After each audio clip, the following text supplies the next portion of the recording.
Assalamualaikum. Kali ini kita akan membahas stakeholder analysis dengan model mapping tertentu. Sebagai catatan awal, stakeholder atau pemangku kepentingan pada dasarnya adalah semua pihak, bisa individu, kelompok, atau apapun yang mempunyai kepentingan terhadap suatu organisasi atau perusahaan. Sedangkan objeknya sendiri secara umum bisa organisasinya atau bagian dari organisasi tersebut. Atau dalam kondisi yang khusus, itulah proyek atau produk. Sekarang kita lihat pentingnya peran dari para stakeholder tersebut. Kita lihat posisi stakeholder terhadap perusahaan. Jadi pada dasarnya, stakeholder ini mempunyai kepentingan terhadap perusahaan. Nah, kepentingan ini bisa terpenuhi, bisa juga tidak terpenuhi. Bagi mereka yang tidak terpenuhi, maka bisa menimbulkan potensi untuk mengganggu perusahaan dalam skala kecil maupun dalam skala yang besar. Pada dasarnya, kelompok stakeholder bisa diklasifikasi dalam dua kelompok besar.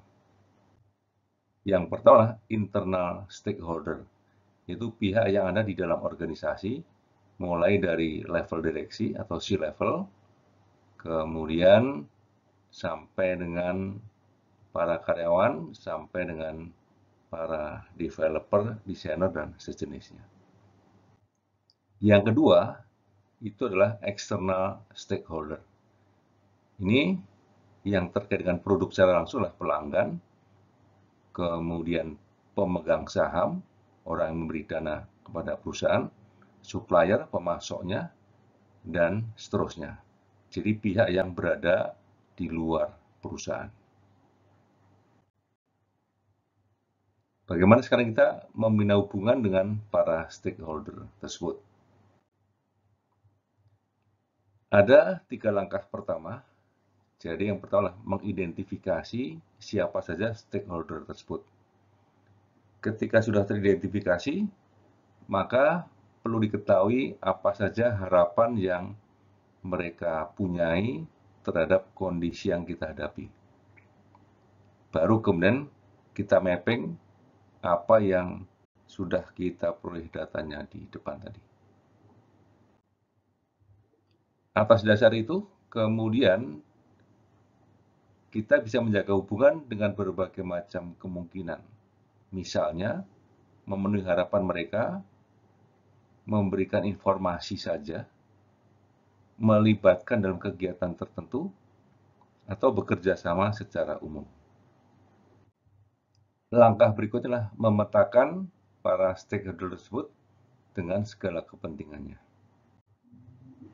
Ada berbagai macam metode atau cara untuk memetakan.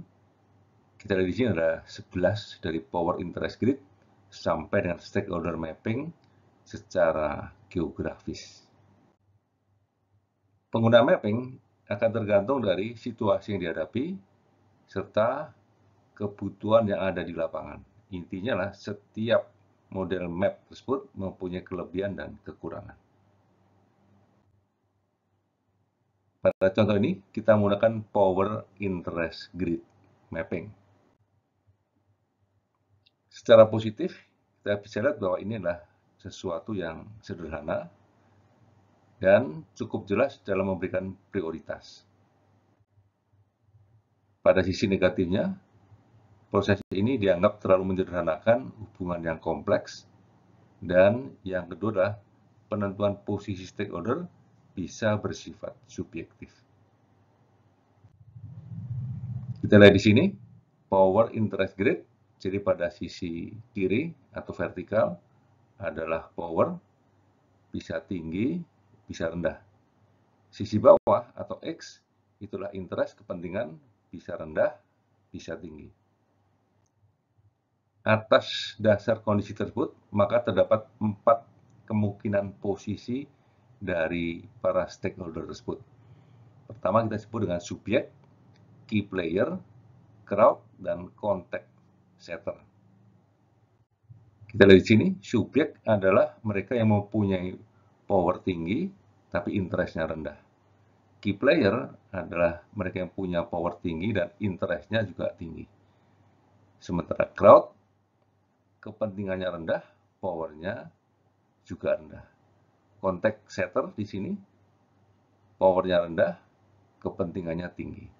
Jadi kalau kita perhatikan di sini, key player adalah pihak yang sangat perlu kita perhatikan karena mempunyai power yang tinggi dan kepentingan yang tinggi. Jadi, 4 kunci di sini, kalau hanya menghadapi crowd saja, kita hanya perlu monitor, melihat perkembangan mereka dari waktu ke waktu. Kemudian konteks setter di sini, pastikan mereka mempunyai informasi yang dibutuhkan, powernya rendah, tapi kepentingannya tinggi. Kemudian subjek, pastikan mereka puas karena powernya tinggi, walaupun interest-nya rendah.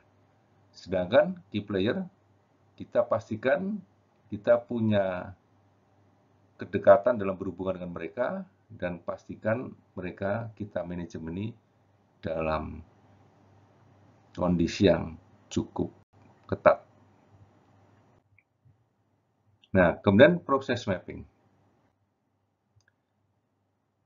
Kita lihat di sini, apa saja yang perlu kita tentukan dalam mapping tersebut. Kita ambil contoh perusahaan batubara XR. Jadi kolom pertama stakeholder ada 2 pihak. Kita ambil dulu yang eksternal 2, komisaris dan LSM. Harapan dari komisaris adalah laba dan pertumbuhan, LSM pemberdayaan warga sekitar misalnya. Nah, kalau kita perhatikan di sini, mappingnya masuk kategori engage untuk komisaris, LSM keep satisfied.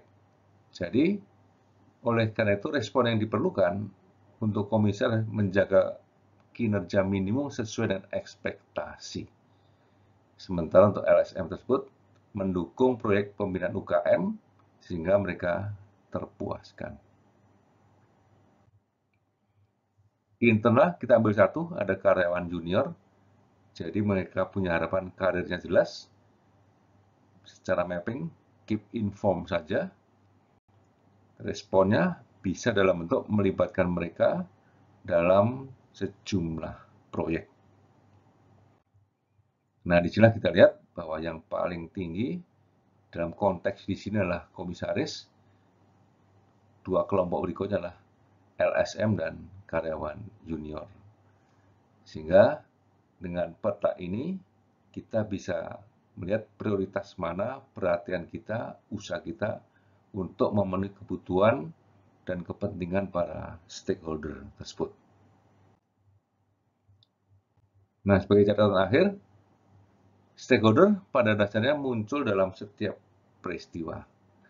Pemahaman akan setiap stakeholder yang muncul di peristiwa-peristiwa tertentu akan membantu kesuksesan proyek tersebut.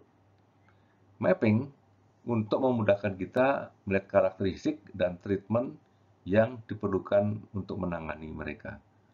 Model yang kita gunakan dalam contoh ini, Power Interest Grid, adalah sebuah pilihan praktis yang bisa kita gunakan. Demikian, semoga bermanfaat. Wassalamualaikum warahmatullahi wabarakatuh.